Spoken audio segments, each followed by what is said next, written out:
Yo, balik lagi sama gue di channel Bermatin. Dan ya, pada kesempatan kali ini gue akan mengupdate ya untuk Bitcoin dan juga PP. Jadi sorry teman-teman, kemarin gak sempet untuk bikin video ya, karena satu dan lain hal. Dan kemarin lagi ini sempat saya bahas, berarti 2 hari lalu lah, ada pembahasan di Bitcoin dan juga Notcoin ya. Shiba juga sempat saya bahas juga perihal setelah dia belum cut rate juga. Dan overall market lanjut koreksi ya, Fear and Greed Index balik lagi ke level 53 teman-teman. Tidak sesuai apa yang kita ekspektasikan untuk the Fed akan cut rate, malah masih di hold ya. Bulan lalu di hold ya, anggapannya mungkin bulan ini gitu ya akan cut rate, ternyata masih hold juga. Dan ya itulah teman-teman ya, that's why kenapa market akhirnya malah lanjut merah ya. Banyak pelaku pasar kecewa ya dengan kebijakan tersebut. Kenapa sih masih di hold? Kenapa sih masih di hold dan lain sebagainya gitu ya. Dan sedikit pembahasan juga nanti kapan akan all season. Nah, di sini coba saya mention juga teman-teman tipis-tipis di video kali ini. Dan kita lihat dulu ya untuk Bitcoin ETF flow-nya. Ini dari tanggal 13 dan 14 Juninya ini mayoritas ya institusi ini buang barang, teman-teman. Ya 13 yang buang barang, 14 yang banyak buang barang gitu ya. Akhirnya overall minus. Dan BlackRock cuman beli sedikit-sedikit aja, belasan doang teman-teman di sini. Ya belasan million US dollar teman-teman. Ya, cuman kita bisa lihat untuk yang lain-lainnya jualnya lebih banyak, makanya kenapa minus di tanggal 13-14 Juni. Dan market ini merah-merona walaupun di weekend gitu ya masih lanjut merah. So untuk short termnya kita tidak bisa ya, dalam artian berharap untuk market itu sesegera mungkin rebound yang signifikan dan lain sebagainya. Ya tentu kita harus lihat dulu dari maksimum pain-nya di market, kemudian ada indikasi untuk rebound kembali. Kita lihat juga untuk liquidation heat map. Ya di sini memang mayoritas per 3 hari itu jauh lebih tebal untuk bagian atas nih. Seperti di level 67.600-an dan di 69.200-an dolar. Untuk bagian atas yang mayoritas melakukan short. Longnya ini tebal nih. Nah, di 64.500-an dolar. Jadi masih possible sekali lagi untuk Bitcoin visit ke 64.500-an dolar. Ini possible untuk grab likuiditas sekali lagi ke bawah. Mungkin baru dia short squeeze gitu ya, grab atas untuk jemput liquidation yang ada di area atas ya. Jadi masih adanya chance untuk dia turun lagi, masih ada teman-teman. Kita lihat juga secara daily. Di sini nih sempat saya bahas ya di beberapa video Bitcoin saya yang lalu. Bitcoin secara daily ini adanya chance sebenarnya terbentuk yang namanya double top teman-teman ya, dengan area neckline di box orange atau di sekitar 67 ribuan dolar. Ini adalah neckline-nya dari si double top-nya si Bitcoin ya. Once waktu itu kena reject, dia rejection turun ya, sempat naik juga kan, sempat ngepam juga karena CPI yang turun, tapi ya kakek Paul berulah lagi masih hold dan akhirnya market berangsur turun lagi. Ya tadi itu lossnya di 65.000, mantul sekarang ke 66.000 ya, masih possible aja ya dia grab likuiditas bawah. Dan kita lihat juga di box biru ya. Kita lihat dari liquidation heat map dan lihat juga SNR-nya. Box biru sebelumnya ini menjadi SNR nih pada pergerakan Bitcoin sebelum-sebelumnya. Ini hit ya, ini reject dan lain sebagainya. Ya, ini di sekitar 64 ribuan dolar, jadi masih possible untuk dia sekali lagi grab likuiditas di bawah ya, untuk dia lanjut naik ya, mantul lagi ke 66.000 SNR terdekatnya untuk si Bitcoin. Dimana sebelumnya kita bisa lihat juga area ini ya, terdapat buying power yang lumayan strong, akhirnya harga naik lumayan. Seperti ini juga nih. Di sini ada demand, akhirnya dia drop sekali, once dia drop bikin tail candle sebelum dia mantul, walaupun akhirnya reject lagi ya, menandakan memang buying power itu masih kalah sama shell-nya. Di sini juga ada chance untuk dia grab likuiditas di bawah ya. And then anggapannya seperti sebelumnya nih. Dia naik ya, testing lagi ke 66.000. Tapi kalau misalkan nanti dia let's say dia drop ya, di sini break, cuman bikin tail candle di bawah, kemudian mantul dan mampu closing bahkan di atas 66.000. Nah, itu adanya indikasi awal untuk si Bitcoin akhirnya bisa lebih bernapas lah, rebound lagi teman-teman. Tapi kalau misalkan area 64 ribuan ini jebol, maka ya dia akan ngejar ke Fibo atau di atas 0,7-nya di sekitar 62.700 dolar nih. Ya, SNR sebelumnya juga. So ini menjadi key level yang akan coba divisit sama si Bitcoin secara daily. Ya suka nggak suka, inilah yang perlu kita siapkan. Ya, skenario buruk yang perlu kita siapkan. Dan ya ini kita lihat lagi lebih detail time frame 1 jamnya seperti apa. Sebelumnya dia tidak break low teman-teman. Ya secara time frame 1 jam cukup baik, tapi naiknya itu bertahap banget, sayang banget nih. Reaksi dari sini mantulnya cuma bertahap, dan kita bisa bilang ini terbentuk sebuah rising wedge mini atau channel juga. Ya seperti bear flag pattern. Dia turun perlahan naik untuk lanjut turun ya, bear flag. Oke. Dan drop signifikan langsung testing sampai box hijau bawah. Secara time frame 4 jam, 1 jam di sini kita bisa lihat juga. Ini beberapa kali di testing dan mendapatkan reaksi signifikan. Akhirnya harga pumping lagi gitu ya, naik lagi. Dan once dia visit ya di sekitar 65.000 dolar ini mengalami kenaikan. Ya tapi naiknya pun kita bisa lihat momentumnya. Sebentar ya, kita coba tandain. Di sini momentum turunnya sama momentum naiknya kita bisa lihat masih jauh lebih strong momentum turunnya. Jadi once walaupun dia bertahap nih, di weekend dia bertahap ya, dia turun ya naik seperti ini, membuat range, and then another rejection lagi ya bisa balik lagi bahkan ke 64.000 dolar. Ini kan tadi bagian lapis atas tuh 65.000 dolar, ini bagian lapis bawah itu di 64.500-an dolar gitu ya. Jadi masih possible aja seperti ini untuk si Bitcoin. Kenapa? Karena kita bisa lihat juga ini bahkan udah break lowest-nya teman-teman. Bentar nih, coba saya hilangkan dulu ya. Ya. Sebentar, nah di sini. Nah, ya ini udah di break teman-teman sama si Bitcoin. Memang menandakan si Bitcoin ini udah create lower low, dan di situ selling pressure-nya itu sangat besar. Ya. Ini beda cerita kalau ya kalau saja ada perubahan struktur. Bagaimana maksudnya? Perubahan struktur dari area sini, dia mampu break ya, retest di sini untuk lanjut naik lagi. Ya, kalau ini yang terjadi berarti adanya transisi secara lower time frame-nya, teman-teman. Kenapa saya bilang di situ ini adalah high sebelumnya atau base sebelumnya? Ya, ini coba saya pakai ini aja, dia lebih enak. Ini adalah high sebelumnya. Kemudian once dia mampu di break, ya, dia turun untuk koreksi, retest sebelum dia lanjut lagi, naik lagi, berarti break lagi dari high sebelumnya. Ya, jadi di sini adanya struktur ya, ini low ya, seperti ini. Kemudian malah transisi naik. Ya, perubahan teman-teman. Ya, jadi yang nanyain invalidasinya seperti apa itu dulu yang perlu kita lihat. Kalau misalkan dia break dan closing di bawah di atas 67.360-an dolar dengan cukup impulsif waktu retracement, nah ini bisa dimanfaatkan atau diperhatikan kembali untuk si Bitcoin. Ya, selama untuk ini tidak terjadi, maka possible untuk dia cuma naik sekedar retest before dia lanjut turun lagi. Ya, bahkan ngetes area lebih bawahnya untuk Bitcoin secara time frame kecilnya. Ya, untuk PP terakhir saya bahas ya. Nah, ini untuk Bitcoin dominance. Ini dominance dia beberapa kali testing secara daily, tapi reject ya, reject dari 55,9%-nya secara daily, dan adanya chance lah untuk dia retest ke bawah ke sekitar 55,2% untuk si Bitcoin dominance, teman-teman. Ya, untuk kita lihat secara daily-nya. Cuman yang kita perlu perhatikan seksama adalah kita coba pergi ke time frame 4 jamnya ya. Yap. Ya, secara time frame 4 jam ini dia cuman sideways aja nih di range area ini. Tuh, dia cuman sideways aja. Ya.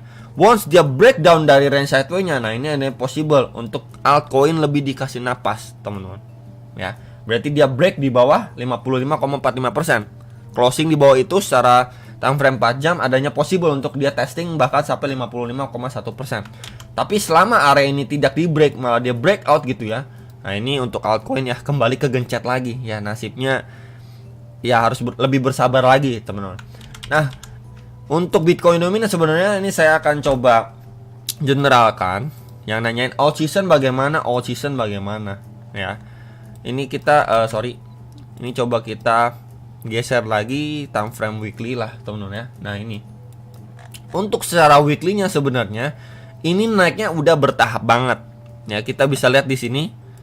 Dia naik, create base, dia naik lagi, turun korektif, dia naik lagi, create base, dia naik sedikit, create base. Tuh, ya. Tidak ada kenaikan yang impulsif. Naik impulsif tuh gimana? Nah, seperti ini. Nah, ini impulsif, tapi ini bertahap. Naiknya benar-benar korektif, teman-teman. Itu yang perlu di note pertama. Lalu kedua adalah di sini kita bisa hubungkan juga ya, bagian atas adanya trendline resisten dengan warna kuning lah ya. Kemudian bagian bawah juga kita bisa hubungkan juga nih. Nah, ya kurang lebih seperti ini, teman-teman. Dia bergerak di dalam sebuah channel. which is ini korektif banget ya. Ini adalah area yang belum di testing, box hijau atas ini. Jadi sekuat-kuatnya dia, at least untuk testing SNR sebelumnya nih ya, di level 57,16 sampai 58,1%, ini adanya chance untuk dia mendapatkan rejection. Jadi walaupun dia belum breakdown dari channelnya ini, masih lanjut naik, ya ekspektasinya ketika testing area situ mendapatkan rejection. Ya, once dia adanya rejection dari situ, breakdown ya dari channel ini, nah ini adalah pertanda awal untuk altcoin akan, ya dalam tanda kutip ini, akan memasuki alt season. Ini dulu aja dia breakdown dulu dari sini. Ya. Jadi kalau misalkan oke, wah short termnya kita bisa lihat short term apa mid term dia masih adanya possible naik, berarti altcoinnya ya kembali sabar teman-teman. Ya kembali bersabar untuk alt season. Yang kalau memang kita harus lihat Bitcoin dominance ini naik dulu sekali lagi, ya visit new high level ya dari swing high terakhirnya dia, ya visit di sekitar 58%-an, maka altcoin akan kembali tertekan. Tapi kalau misalkan dari area sini aja udah dia breakdown gitu ya, nggak lama dia breakdown, let's say teman-teman lihat nih, wah dia breakdown dari sini nih. Nah ini adanya indikasi bagus untuk altcoinnya. Tapi bersiap juga untuk bearish skenario altcoin ketika memang dia masih sekali up lagi before dia benar-benar mengalami breakdown dari channelnya. Nah ya, jadi yang nanyain untuk pertanda awal alt season bagaimana dan lain sebagainya, ini dulu aja yang kita pantau Bitcoin dominance. Selama dominasi Bitcoin itu berada di atas level 50%, berarti kan money flow keseluruhan itu mayoritasnya di atas 50% itu masih di Bitcoin. Ya altcoin itu di bawahnya pastinya ya, di sekitar 45%-an. Ya, alt season itu akan benar-benar kita rasakan ketika memang dominasi dari Bitcoin itu berada di bawah level 50%. Which is berarti di bawah lapisan area box putih ini, teman-teman. Nah, di bawah sini. Ya. Jadi by the time dia lanjut turun breakdown, nah di sini nah udah mulai terasa nih. Ya altcoinnya tuh terbang-terbangan. Terbang-terbangannya itu bukan cuman 5%, 15%, enggak. Ya, bisa 50%, bisa 60% dan lain sebagainya, teman-teman. Ini dulu yang perlu kita lihat. By the way, ini secara weekly dan akan berjalannya itu nggak cuma sehari 2 hari, teman-teman. Ya, bisa bulanan. Itu yang perlu diperhatikan sama teman-teman sekalian. Jadi jangan terlalu banyak bermimpi atau terlalu berharap hal yang agak mustahil ya. Untuk sehari 2 hari kita akan merasakan alt season terbang-terbangan dapat 1 kali 2 kali dan lain sebagainya. Ya ini dulu aja realita yang harus kita lewati. Selama memang dia belum breakdown, itu indikasi awalnya. Ya dia breakdown dulu, kemudian jebolin lagi 50%. Nah itu baru kita benar-benar akan merasakan alt season. Selama itu belum terjadi ya kita nggak bisa berharap banyak, teman-teman ya. Next kita terakhir untuk pembahasan PP. PP ini sendiri juga perlahan naik ya. That's why kenapa kemarin sudah harganya tinggi pun saya tidak merekomendasikan untuk kalian cicil beli di PP ya. Kenapa kalian maksain beli di PP? Dia udah create new all time high, sedangkan altcoin atau mungkin kalian suka meme coin ya, meme coin lain yang belum bikin new ATH itu masih banyak. Contoh paling gampang deh Shiba, Doge ya, itu paling gampang. Kalau Floki kan masih strong juga, sama seperti kurang lebih mirip PP lah ya pergerakannya. Nah ini PP udah highest, dia udah break high. Kenapa beli di atas gitu loh? Saya pribadi nggak tertarik sama sekali, walaupun saya juga suka meme coin gitu ya. Tapi saya sama sekali nggak ada pikiran sedikit pun, ketertarikan sedikit pun untuk buyback atau cicil beli PP. Ya walaupun udah turun sekarang pun ya, ini kan retest nih, posisinya dia retest. Ini juga area atas bro. Ya kalau kita zoom out, wah gila ngeri banget. Ya ini kita di pucuk men. Ini kita di pucuk gunung gitu ya. Walaupun pasti ada aja yang bilang, oh tapi kan dia masih bisa naik, gini kan grafiknya dia masih bisa naik dan sebagainya. Iya benar. Tapi kan di sini tugas kita adalah meminimalisir resiko yang ada. Ketika memang kita udah tahu, wah ini udah di pucuk, ngapain lagi kita paksain beli? Mendingan kita alihin di altcoin lain yang belum dapetin money flow, yang belum terbang, yang belum bikin new ATH, belum ATH baru. Ya itu chance untuk kita cuan jauh lebih besar. Waktu itu juga sempat saya bagikan juga perhitungannya ya, secara persentasenya itu jauh lebih worth it mana ya ketika kalian paksa beli PP walaupun memang masih bisa naik, atau beberapa altcoin lain yang waktu itu juga sudah saya sharingkan lah di beberapa video yang lalu gitu ya. Itu jauh lebih worth it ya ketimbang maksain beli di PP. Tapi balik lagi terserah kalian juga ya. Kalian mau maksain beli juga nggak apa-apa, toh juga uang kalian yang lebih tahu keuangan kalian juga yang udah lebih tahu money management, kemudian juga risk management, resiko manajemen kalian masing-masing seperti apa. Tapi untuk saya personal, saya tidak buyback di PP ya, apalagi di harga pucuk seperti yang tadi juga sudah saya zoom out gitu ya. Enggak, untuk saya. Tapi untuk teman-teman bagaimana ya, up to you guys gitu ya. Dan kalau kita lihat di sini ya, di sini coba saya hubungkan juga sebuah trend line. Ya, dia posisinya memang retest. Ya. Di sini adalah SNR sebelumnya yang kuat nahan laju penguatannya si PP. Ya, ini adalah ATH sebelumnya. Once dia mencoba break langsung adanya rejection tapi testing aja terhadap EMA21. Plus juga di area situ EMA21 ya, di sini saya coba tandain. Nah, di sini adalah resistance sebelumnya juga. Jadi resistance become support yang mampu menahan laju penurunan kemudian lanjut lagi naik signifikan. Sekarang posisi PP memang dia koreksinya korektif, teman-teman. Ya, di sini coba saya ganti juga dengan garis warna putih. Dan di sini juga kita hubungkan. Nah, overall dia pergerakannya korektif banget, terbentuk di dalam sebuah channel. Jadi ketika dia masih lanjut breakdown pun ya kita bisa ekspektasikan dia masih lanjut turun nih. Ya, bahkan ngetes untuk lapis bawahnya. Bagian bawah itu di sekitar 0,00893 dolar, sekitar area itu. Di mana area itu coba saya highlight juga. Ini menjadi area ini resisten ya, tuh.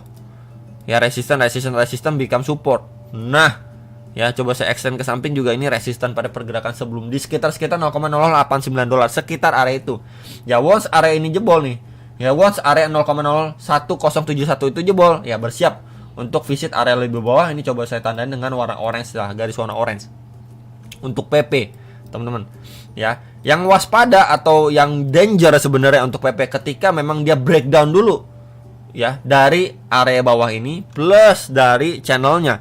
Ya, kalau dia nanti teman-teman lihat secara daily-nya, ya wah dia turun bertahap di sini. Retest di sini malah langsung kayak gini. Turun dalam kayak gini. Wah, ini pertanda sinyal nggak bagus untuk PP. Bearish, teman-teman. Ya, kalau dia breakdown kencang seperti itu. Tapi kalau misalkan teman-teman lihat, wah ini masih slowly di sini, kemudian dia on stream di sini, sideways a break, ya create highest. Wah, ini pertanda bagus untuk PP. Ya, tapi kalau misalkan seperti tadi terjadi begini, sideways langsung bam kayak gini, wah ini udah lampu merah sebenarnya. Ya, tapi kalau misalkan dia masih perlahan di sini korektif, mampu break highestnya ya dari range channelnya, wah ini pertanda bagus untuk PP bisa melanjutkan penguatannya kembali. Ya, palingan so far itu untuk pembahasan PP. Semoga kalian bisa terbantu dengan adanya video kali ini. Ya, jadi turunkan ekspektasi kalian yang terlalu berlebihan untuk short termnya, dan khususnya untuk spot maupun yang kalian mau main leverage trading itu up to you juga. Tapi perhatikan sekali resikonya di masing-masing apa yang kalian sedang lakukan. Itu aja dari saya, semoga bisa terbantu. Jangan lupa analisa kembali dan sampai jumpa untuk next video sama profit.